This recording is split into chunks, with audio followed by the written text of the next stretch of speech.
Hallelujah! Praise the Lord! Salamat po sa ating Panginoon at sa kabutihan niya sa tagpo na naman ito.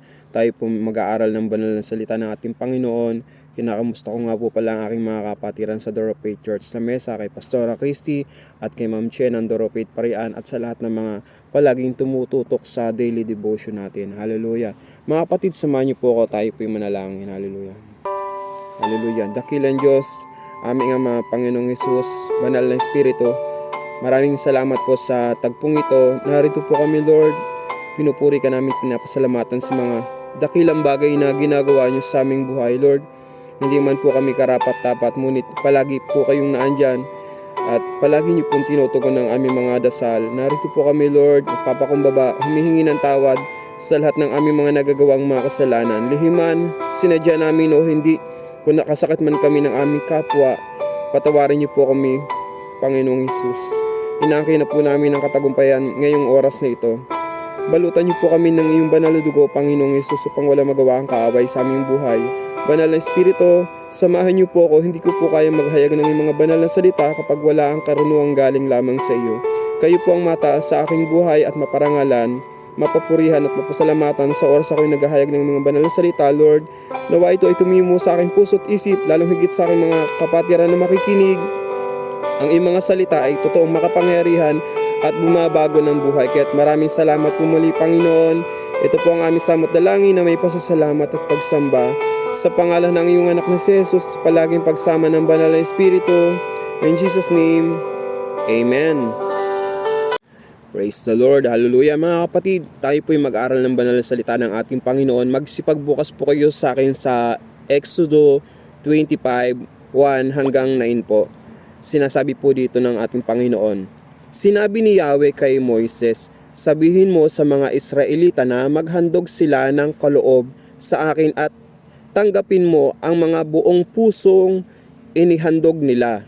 Ito ang kanilang ihahandog, ginto, pilak, tanso, lanang kulay asul, kulay ube at kulay pula. Ang mga pinong telang, lino at hinabing balahibo ng kambing. Balat ng lalaking tupa na kinulayan ng pula. Mainam na balat at kahoy na akasya, langis para sa ilawan at pabangong panghalo para sa langis na pampahid at para sa insenso. Maghahandog din sila ng mga alahas na kornalina at mga mamahaling alahas na pampalamuti sa epod at sa pectoral ng pinakapunong pari. Ipagpagawa mo ako ng santuaryo na titirhan kong kasama nila. Ang santuaryo at ang lahat ng kagamitang ilalagay roon ay gagawin mo ayon sa planong ibibigay ko sa iyo. Amen. Praise the Lord. At dito po sa tagpong ito may pinapasabi po ang ating Panginoon kay Moises. Sinabi ni Yahweh kay Moises, sabihin mo sa mga Israelita na maghandog sila ng kaloob sa akin at tatanggapin mo ang mga buong pusong inihandog nila. Amen. Ang nais po ng ating Panginoon yung kapag maghahandog ang mga tao, yung buong puso, at ito ay tatanggapin nga po ni Moises. Dahil sa tagpupong ito, nag-iipon po ng mga materyales para sa gagamitin para sa ating Panginoon, at inutusan nga po si Moises ng ating Panginoon. Amen. Ni Yahweh. At praise the Lord. At pansin po natin, mga kapatid, yun pong mga inutos ni Yahweh ay dapat yun ang sundin at yun ang ihahandog ng mga tao para kay Yahweh. Amen.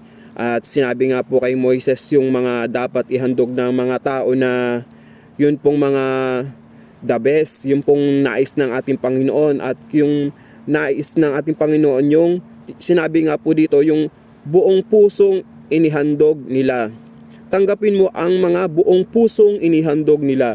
Ganun po pala ang gusto ng ating Panginoon, yung buong puso, yung hindi napipilitan, yung hindi maghahandog lang dahil sa may nagsabi, dahil sa nainggit lang sa kapatiran na naghandog din siya ng ganun, kaya't maghahandog din siya. Ang nais po ng ating Panginoon at inutos niya dito, inutos po ni Yahweh na sabihin mo sa mga Israelita na maghandog sila ng kaloob sa akin at tanggapin mo ang mga buong pusong inihandog nila. Amen. Buong puso po tayong maghahandog sa ating Panginoon. Sa totoo lang po mga kapatid, sa tagpong ito ay kinakausap po tayo ng ating Panginoon kung ano ba ang pwedeng ihandog natin, kung dapat po tayong maghandog ng galing sa puso at hindi napipilitan. Ito po yung mga inutos dito ni Yahweh sa tagpo sa Exodus 25:1 hanggang 9 po. Praise the Lord. Ang nais pong ihandog ng ating Panginoon sa Kanya ay ito ang kanilang ihahandog: ginto, pilak, tanso, lanang kulay asul, kulay ube at kulay pula, mga pinong telang lino at hinabing balahibo ng kambing, balat ng lalaking tupa na kinulayan ng pula, mainam na balat at kahoy na akasya, langis para sa ilawan at pabangong panghalo para sa langis na pampahid para sa insenso. Amen. Yun po ang mga nais ng ating Panginoon ni Yahweh na ihahandog sa Kanya. Amen. Napansin ko po dito na ang nais na ihandog ng ating Panginoon, yung mga sinabi niya. Hindi po, parang naalala ko po yung sa Noah's Ark, yung kung paano inutusan si Noe, kung paanong sukat ng barko, kung paanong kung anong ipapahid. Sumunod po si Noe doon. Parang may pagkahalintulad din po dito at sumunod nga po siya. At yung pong mga tao dito na inuutusan ni Yahweh at ginamit si Moises upang kung ano yung nais ng ating Panginoon, kung anong kulay, kung anong klase, kung anong klaseng pabango, kung sa papanong paraan at kung anong klaseng mga materyales ang ihahandog. Dahil nga po na gagawa po dito ng sabi po dito, ipagpagawa mo ako ng santuaryo na titirhan kong kasama nila. Ang santuaryo at ang lahat ng kagamitang ilalagay roon ay gagawin mo ayon sa planong ibibigay ko sa iyo. Amen. Noon po pala ang ating Panginoon, si Yahweh, ay kapag sinabi niya, yun ang dapat na sundin. Amen. Na totoo naman na ang lahat ng mga alagad ay masunurin. Amen. Masunurin po ba tayo na kapag may sinabi ang ating Panginoon na huwag, hindi pwede, ay tayo po ay susunod. Amen. Katulad nga po ng mga alagad niya, ng mga propeta, na matuto po tayong sumunod sa pinag-uutos ng ating Panginoon upang tayo ay hindi mapahamak. Amen.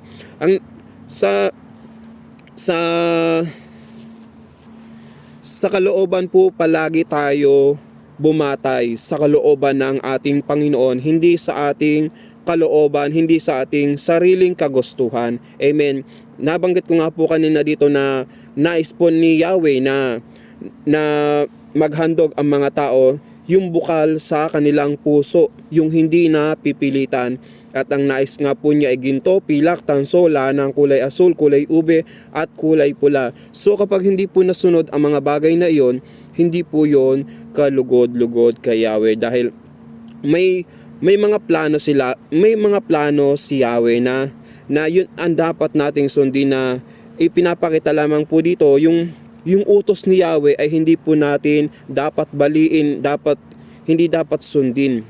Dapat po palaging sundin natin ang nais ng ating Panginoon, na kapag kulay ube, kapag kulay asul, yun po ang ating sundin. Amen. Dahil ang mga kulay na po yan ay merong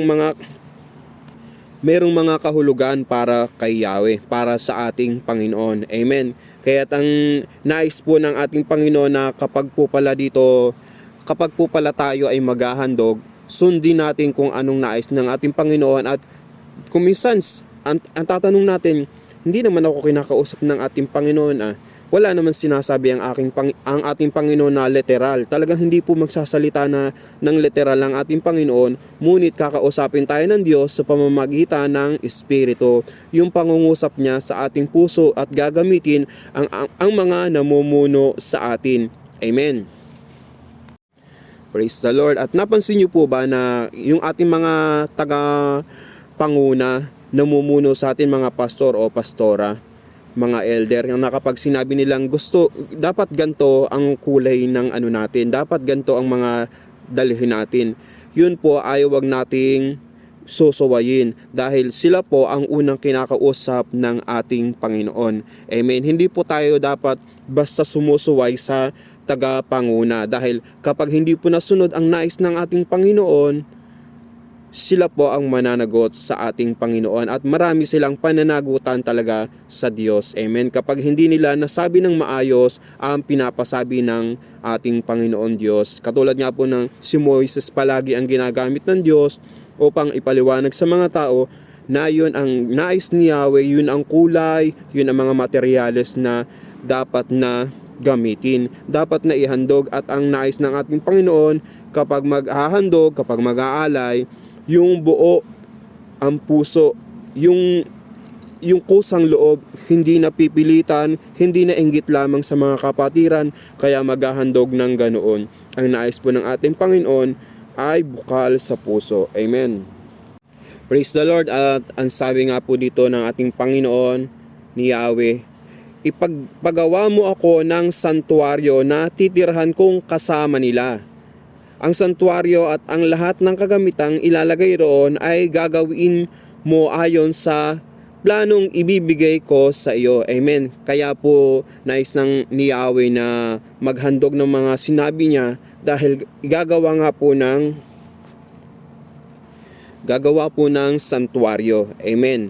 Ang santuaryo at ang lahat ng kagamitang ilalagay roon ay gagawin mo ayon sa planong ibibigay ko sa iyo. Amen. So ibig sabihin yung instruction ng ating Panginoon, yung nais ng ating Panginoon ang masusunod sa santuaryo. At ang sabi pa dito ng ating Panginoon na ipaggawa mo ako ng santuaryo na titirahan kong kasama nila. So ibig sabihin na andun ang ating Panginoon, ang presensya ng Diyos sa santuaryong iyon. Kaya't ang lugar na iyon ay banal at ang lahat ng mga inilagay doon ay bukal sa puso ng mga taong naghandog na hindi napipilitan. Napakasarap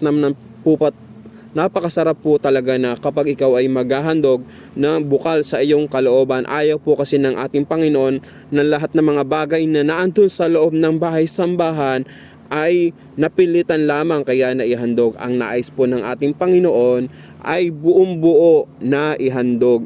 Buong buo ang ating puso na magbigay sa Kanya, na maghandog sa Kanya ng ang ating mga puso ay walang bahid ng anumang karumihan, kasalanan kapag tayo ay maghahandog, lalong higit sa bahay-sambahan ng ating Panginoon. Dahil ang ayaw po ng ating Panginoon dito ni Yahweh, yung mga bagay na kapag nakikita na ng naghandog na dahil dyan naghihirap ako, dahil dyan lumubog ako sa utang. Yung katotohanan ngayon sa panahon natin, talaga pong minsan ay nangyayari yan na kapag tayo ay naghahandog sa ating Panginoon, na kapag nakikita natin yung bagay na iyon na matatapos ko na palang bayaran yan, salamat naman. At yung mga ganong salita kasi na parang may bigat, na kapag po tayo ay naghahandog sa ating Panginoon na dahil dito na kaya pala ako nagkautang, dahil pala dyan, hindi po yon ang nais ng ating Panginoon, na kapag tayo ay maghahandog,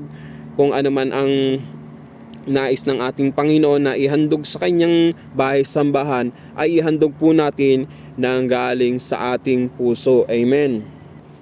At iyon pong ating mga inihandog sa ating Panginoon, hindi po natin dapat yang gamitin sa mga makamundong bagay. Hindi po natin dapat yang gamitin sa mga bagay na hindi kalugod-lugod sa ating Panginoon. Halimbawa na lamang na may ilalabas tayong mga instrument o mga kagamitan sa bahay-sambahan at gagamitin sa mga makamundong bagay. Hindi po yan kalugod-lugod sa ating Panginoon. Ang sa Diyos ay para sa Diyos. Amen. Praise the Lord. At ulitin ko po, ang sabi po dito ng ating Panginoon na tanggapin mo ang mga buong pusong inihandog nila. Ang mga buong pusong inihandog nila na hindi sila napilitan. Buong puso. Alam po ba natin yung buong puso na kapag tayo maghahandog ay galak na galak tayo sa ating Panginoon. Amen. Naranasan ko po yan nung nasa Pilipinas pa po kami noon, na tunay naman na talagang kami nung time na yon ay binabayo ng pagsubok. Ngunit ako po ay nagpatuloy sa paglilingkod sa ating Panginoon, at kapag ako po ay nag-aalay sa ating Panginoon, hindi ko po maunawaan ang aking naramdaman na sobrang saya, sobrang galak sa aking puso. Ganun po pala talaga na kapag kinakausap ka ng ating Panginoon, ang lahat ng mga gagawin mo, kahit na yan pa ay pinansyal o kailangan talaga ang suporta na sa isang pastor, sa isang elder, ay nagagawa mo ng ayon sa iyong kalooban at buong buo. Talaga naman iba po yung kaligayahang nararamdaman. Iba po talaga kapag nagbibigay sa ating Panginoon ng buong buo ang ating puso. Amen. Praise the Lord. Ang sabi nga po ng ating Panginoon na gamitin mo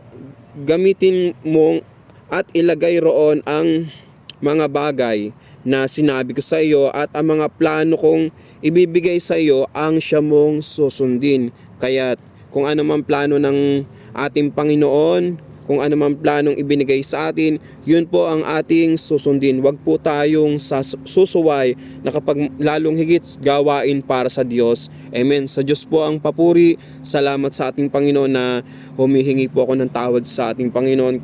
Kung minsan ay hindi po ako nakakatugon po talaga sa kanyang katawagan dahil nga po sa mga schedule ko dito sa Italy, dahil iba po talaga ang oras namin sa Pilipinas at talagang ang mga tao po dito ay sobrang busy. Kailangan po talaga namin maghanap buhay dahil iba po ang pamamalakad dito. Amen. Ngunit nagpapasalamat po ako sa inyo at sa lahat ng inyong mga dalangin na nakakayanan po namin ang lahat ng mga pagsubok dito, at salamat sa ating Panginoon sa mga dasal nyo. Totoo po na kapag maraming nananalangin ay mas mabilis ang katugunan. Amen. To God be the glory po. Mga kapatid, samahan niyo po ako, tayo po ay manalangin. Hallelujah.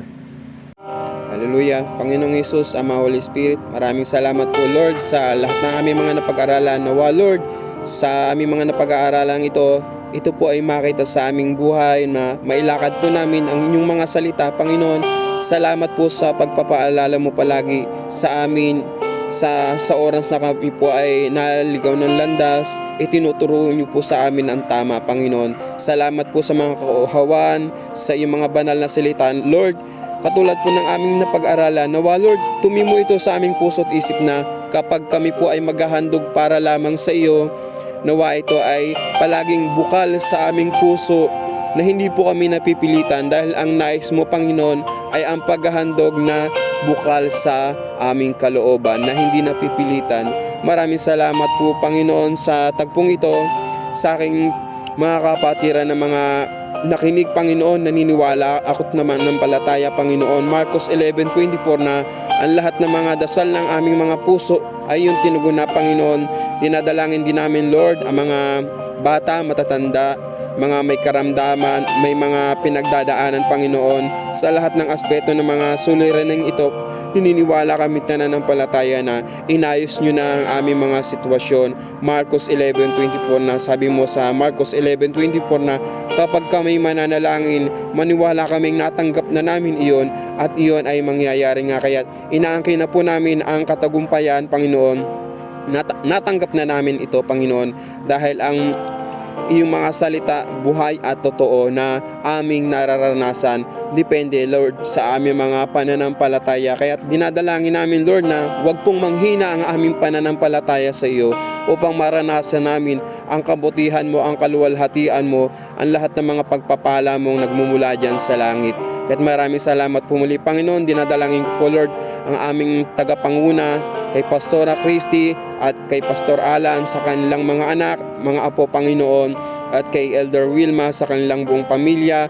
Naniniwala ako't nananampalataya na sasamahan niyo palagi ang mga nangungunang ito sa aming bahay sambahan, maging sa mga music ministry, Panginoon, sa mga elder, Panginoon, sa mga babae at lalaki, bago at pinakamatagal ng miyembro sa Door of Faith Church La Mesa, maging sa mga tao na sumusubaybay sa gawain para sa iyong ito sa daily devotion, Panginoon.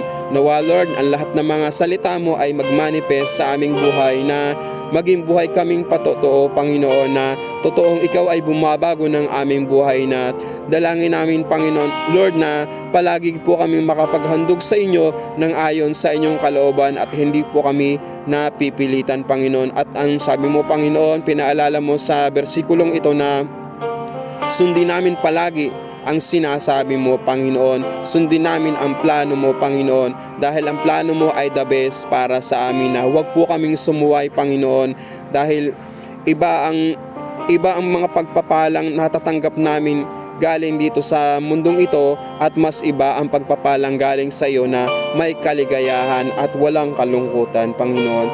Kaya't sa iyo lamang po kami magtitiwala, Panginoon, hanggang sa huling hininga ng aming buhay, ipinagkakatiwala po namin sa iyo.